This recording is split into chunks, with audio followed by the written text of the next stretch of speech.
Hello YouTube! J'ai voulu profiter le plus longtemps possible de ma petite déco d'Halloween, mais là, faut se rendre à l'évidence, le mois de décembre arrive à grands pas, donc il va falloir faire de la place, et ça va être aussi l'occasion de déblayer et de ranger enfin notre salon pour avoir un espace agréable pour recevoir pour les fêtes. Il y a vraiment beaucoup de bazar autour du meuble télé. D'ailleurs, le meuble télé, on va le changer, et il faut aussi qu'on fasse quelque chose pour tout le coin plantes qu'on a pas mal laissé à l'abandon. Pour le coin plantes, j'avais déjà commencé il y a quelques mois puisque j'avais acheté des pots métalliques.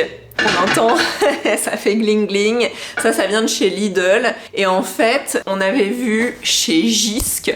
Vous savez, Jysk, c'est le magasin. J'arrête pas de voir des articles en ce moment. Ils arrêtent pas de dire que c'est ce qui va détrôner Ikea. C'est un peu le nouveau Ikea, mais genre moins cher. Enfin, attendez, je vais poser ça parce que c'est un peu galère. Et donc on est enfin allé faire un tour là-bas parce que je voulais voir à quoi ça ressemblait et ce qu'ils vendaient exactement. Finalement, j'étais hyper déçue parce que c'était quand même assez bas de gamme. J'ai trouvé en fait, c'était un peu genre babou, mais imitation Ikea, enfin c'était un peu bizarre. Bref, je crois pas qu'ils aillent détrôner Ikea, enfin en tout cas pour l'instant ils sont un peu loin du compte. Et il y avait un cache-pot métallique sur pied qui ressemblait vraiment exactement à ça. Et Stephen adorait ce type de produit. Donc on s'était dit qu'on allait peut-être l'acheter, puis finalement, je sais pas, on a regardé autre chose et on a oublié. Et en fait, genre le lendemain sur Lidl, j'ai trouvé donc ces pots-là. Et donc là, il y en a deux. Il y en a un plus grand et un plus petit dans le même carton. Hop, mini modèle. Et en fait, je les ai payés les deux le même prix que ce qui coûtait un seul chez Jysk. Donc je crois qu'à la base ils étaient à 30 €, 29,99 et finalement il y avait une promo le jour où j'ai passé commande et donc je les ai eus à 25 €, 24,99 quoi. Et c'était le prix de un seul, enfin du grand modèle tout seul chez Jysk. Donc voilà ce que ça donne, mis l'un à côté de l'autre. Et puis ben là, je vais pas y faire grand chose à cela, même si maintenant je suis à fond dans la peinture en spray en bombe, donc j'ai envie de tout peindre avec. Il pourrait être un petit peu coloré si on décide finalement de pas les garder noirs, mais pour l'instant on va les laisser noirs. Et puis je vais voir un petit peu à l'usage ce que ça donne avec des plantes à l'intérieur.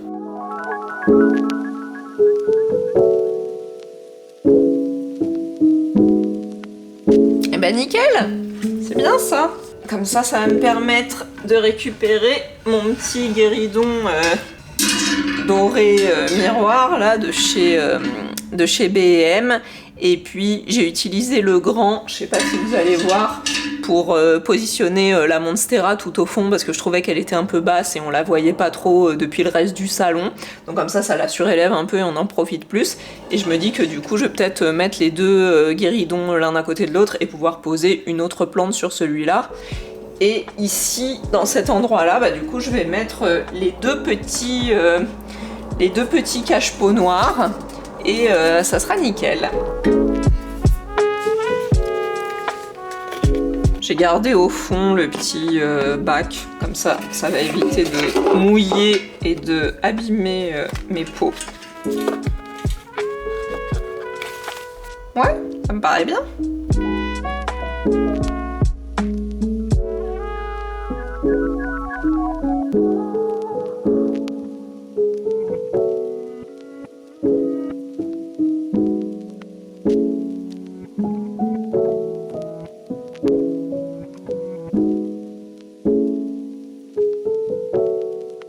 Bon évidemment comme ça rend pas grand chose parce qu'on a encore plein de bazar, les rails qui étaient entreposés dans les toilettes qu'on a sortis, qui vont nous servir pour la future salle de bain. Je sais pas encore si au moment où vous verrez cette vidéo on aura avancé sur les problèmes de la salle de bain ou si je vous en aurais pas encore parlé, c'est en cours mais bon on sait pas quand ce sera réglé.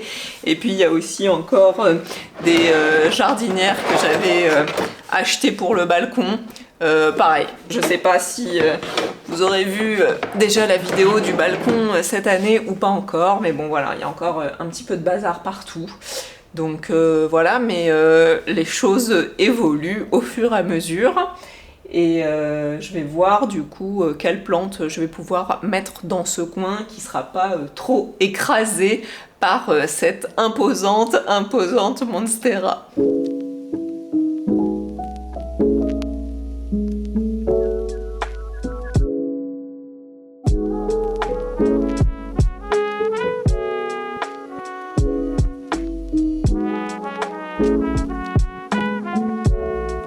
Je vous mens pas quand je vous dis que c'est vraiment le bazar cette zone, et encore là c'est un petit peu rangé par rapport à ce que ça peut être certaines fois, mais il est temps qu'on s'attaque au vif du sujet, c'est-à-dire cette espèce de meuble télé d'appoint. À terme, ce qu'on a décidé, c'est de créer nous-mêmes un meuble télé sur mesure, exactement comme on veut, parce qu'on n'arrive pas à en trouver un comme on veut dans le commerce, sauf que avec tout ce qui nous attend les prochains mois, on en parlera bientôt, je pense qu'on ne va pas trouver le temps de faire ça, donc pour le moment, on va mettre un autre meuble d'appoint, mais qui sera un petit peu mieux adapté que celui-là. On a trouvé sur le Bon Coin un meuble télé avec des portes et des tiroirs qui se ferment pour qu'on voit un petit peu moins le bordel qu'on met à l'intérieur, et puis surtout qui est dans des tons verts qui rappellent un petit peu le coloris de notre cuisine. Et ce meuble-là, cette étagère Kallax qu'on a depuis des années et des années, je voudrais la récupérer pour la mettre pareil en appoint en attendant, pour voir ce que ça donne derrière le canapé, pour pouvoir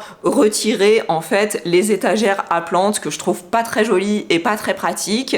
Et surtout, je trouve que le problème principal, c'est que du coup, les plantes, au lieu d'avoir la lumière, elles sont dans la partie à l'ombre du mur, et c'est pas l'idéal.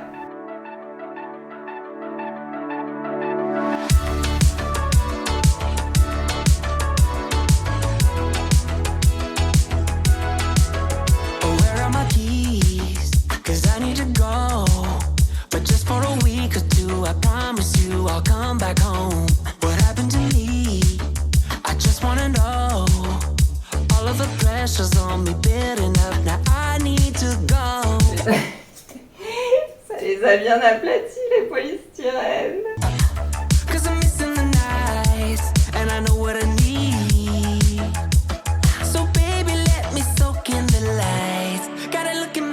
La dernière fois, on avait installé notre meuble en laissant toutes les prises blanches dans le mur. Évidemment, le but, c'était pas que ça reste blanc, même si on n'avait pas pensé à acheter des prises noires avant. Donc cette fois, on est paré.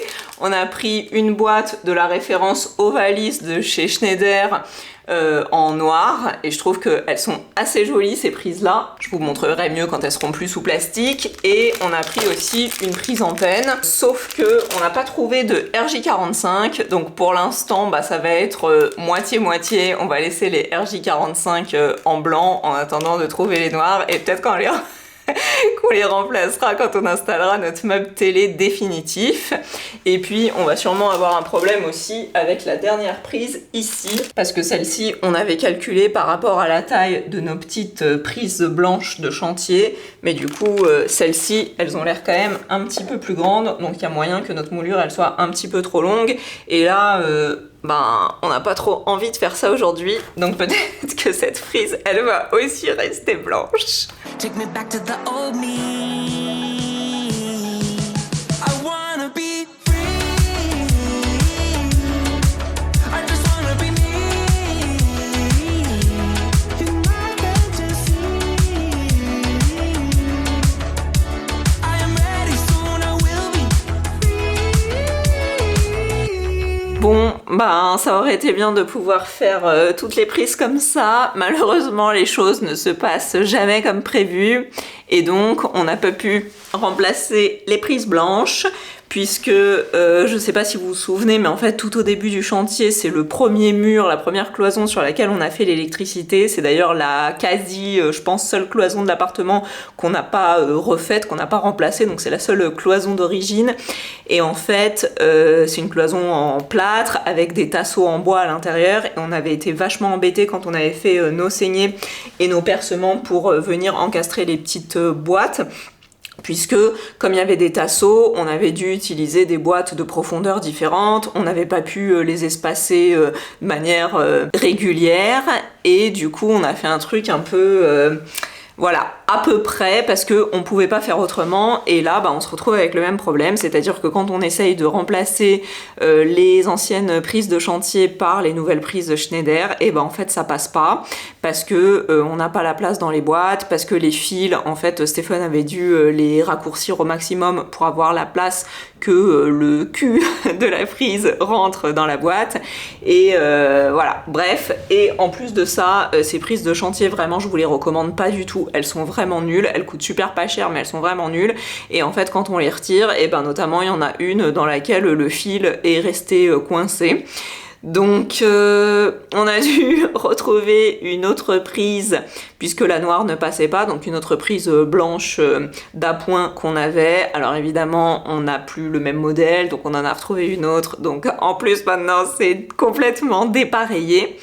Heureusement que tout ça sera au final caché derrière le meuble, donc en vrai on s'en fiche un peu, mais c'est vrai que on aurait préféré voilà, avoir un truc bien fini et joli, sauf que on n'avait pas tout anticipé au départ, et puis quand on débute et que c'était je pense vraiment le premier mur sur lequel on a fait de l'électricité et sur lequel on a fait des saignées, et forcément voilà, il faut un temps d'apprentissage et on peut pas tout savoir dès le départ. Si c'était à refaire aujourd'hui, on aurait fait un petit peu différemment, mais tant pis, maintenant c'est comme ça, donc on se laisse pas abattre, on va construire notre petit meuble télé que j'ai pris le temps de nettoyer entre temps, et ça sera bien quand même.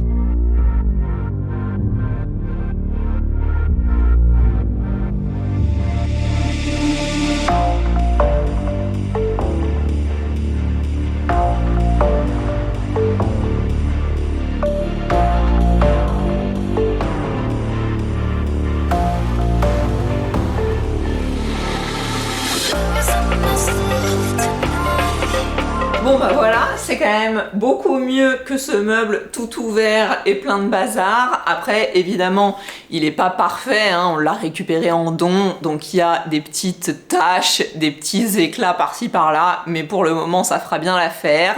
Et puis il s'intègre quand même bien, je dois dire, avec la déco de notre salon. De ce côté-là, Stéphane a pris le temps de ranger aussi tout le bazar qu'il y avait, donc ça laisse la place pour revenir y faire mon sapin de Noël. Bientôt. Mais avant ça, il faut encore qu'on s'occupe du coin plante pour que ce soit aussi plus joli de ce côté-là. Et puis surtout qu'on n'ait pas la grande étagère anciennement meuble télé qui trône au milieu du salon. Donc on a installé le meuble juste ici, derrière le canapé. On a fait attention à ce qu'on puisse toujours ouvrir la fenêtre. Donc normalement, on a vraiment l'amplitude nécessaire ici pour ouvrir. Et par contre, on a dû décaler un petit peu le canapé, le repousser un petit peu vers le milieu du salon. Pas de grand chose, hein, juste quelques centimètres, parce que sinon, on pouvait pas ouvrir la fenêtre. Alors c'est pas l'idéal. Le meuble définitif qu'on mettra derrière le canapé, il sera un petit peu plus fin. Celui-là, je crois qu'il fait 40 ou 45 cm de large, donc c'est un petit peu trop grand pour notre espace. Mais bon, encore une fois, c'est que provisoire, et au moins ça va me laisser la possibilité d'enlever toutes ces plantes des plantagères, de les installer dessus. Enfin, j'espère qu'il y aura assez de place, pas sûr, et puis surtout de pouvoir enlever enfin ces plantagères que j'en ai vraiment marre de voir ici dans le salon.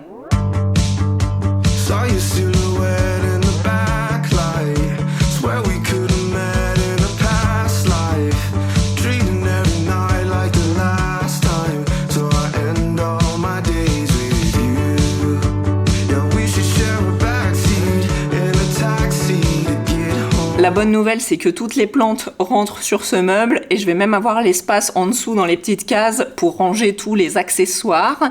Bon, par contre, il y a vraiment plein de plantes qui ont besoin d'attention, plein de bocaux qui sont pas très jolis, mais je vais pas m'en occuper pour l'instant parce que de toute façon c'est derrière le canapé, ça se voit pas trop, et puis je ferai le rempotage le printemps venu plutôt, je pense que ce sera mieux. Mais pour l'heure, je vais déjà finir de tout bien placer et ensuite je pourrai vous montrer le salon. J'ai envie de dire terminé, mais en fait ça sera pas vraiment terminé, mais bon, ce sera provisoirement terminé, on va dire.